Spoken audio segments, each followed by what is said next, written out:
सालों से चल रहे ज्ञानवापी मस्जिद के मुद्दे को किसने दी हवा? कौन है वो जिनकी अपील पर ज्ञानवापी मस्जिद का रास्ता सुप्रीम कोर्ट तक पहुंच गया?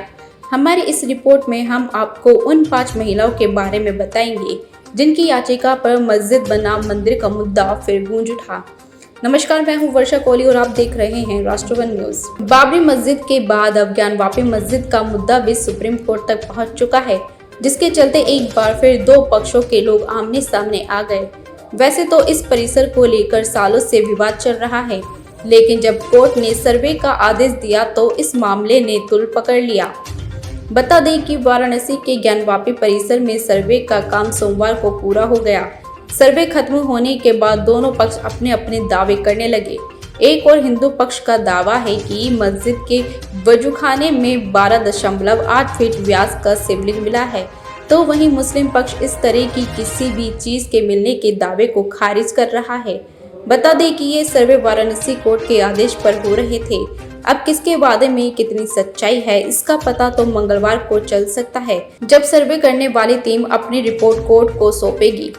अब हम आपको उन महिलाओं के बारे में बताते हैं जिनकी याचिका के चलते सालों से चल रहे इस मुद्दे को अचानक हवा मिल गई। ये सर्वे 5 महिलाओं की ओर से दायर याचिका पर हो रहे हैं। वाराणसी की अदालत में याचिका दाखिल करने वाली इन 5 महिलाओं में लक्ष्मी देवी, राखी सिंह, सीता साहू, मंजू व्यास और रेखा पाठक शामिल हैं और इस पूरे मामले की अगुवाई राखी सिंह कर रही हैं। राखी सिंह दिल्ली के हौज खास की रहने वाली हैं, जो इस मामले की अगुवाई कर रही हैं। इस पूरे मामले को राखी सिंह और अन्य बनाम उत्तर प्रदेश सरकार नाम दिया गया है। राखी के पति का नाम इंद्रजीत सिंह है।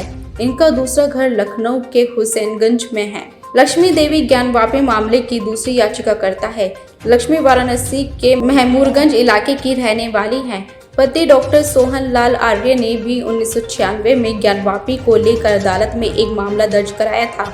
इसके बाद ज्ञानवापी का निरीक्षण भी हुआ था, लेकिन कोई सर्वे नहीं हो सका। लक्ष्मी ने मीडिया को बात करते हुए बताया कि उनके पति भी चाहते हैं कि मैं इस मामले को उठाऊं।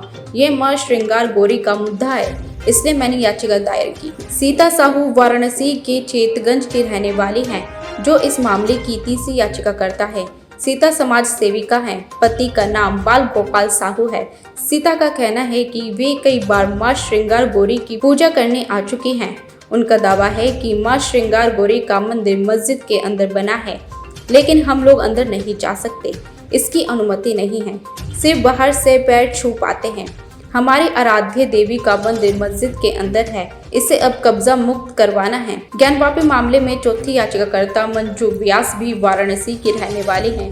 यहाँ उनका राम घाट पर घर है। पति का नाम विक्रम व्यास है। मंजू भी समाज सेविका है।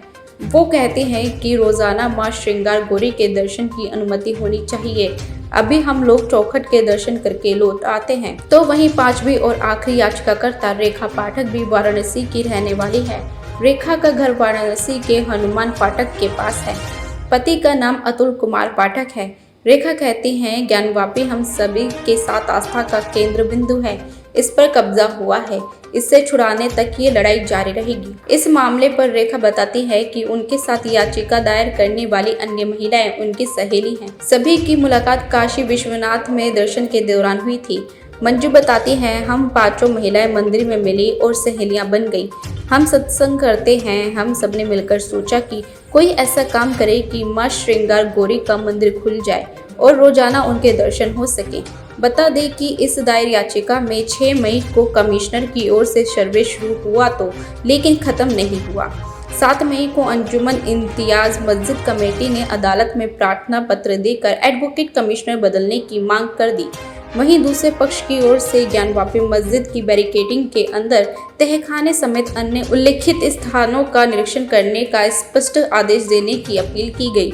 इस प्रार्थना पत्र में 3 दिन तक अदालत में सुनवाई चली। अदालत के आदेश के बाद शनिवार से कमीशन ने सर्वे का काम फिर शुरू कर दिया, जो सोमवार को खत्म हो गया। वहीं अब सर्वे की रिपोर्ट आने का सभी को इंतजार है। सर्वे की रिपोर्ट आने पर लोगों की क्या प्रतिक्रिया होगी, इस पर भी हमारी नजर बनी रहेगी। फिलहाल इस रिपोर्ट में बस इतना ही। आप बने रहिए हमारे साथ और देखते रहिए राष्ट्रवन न्यूज।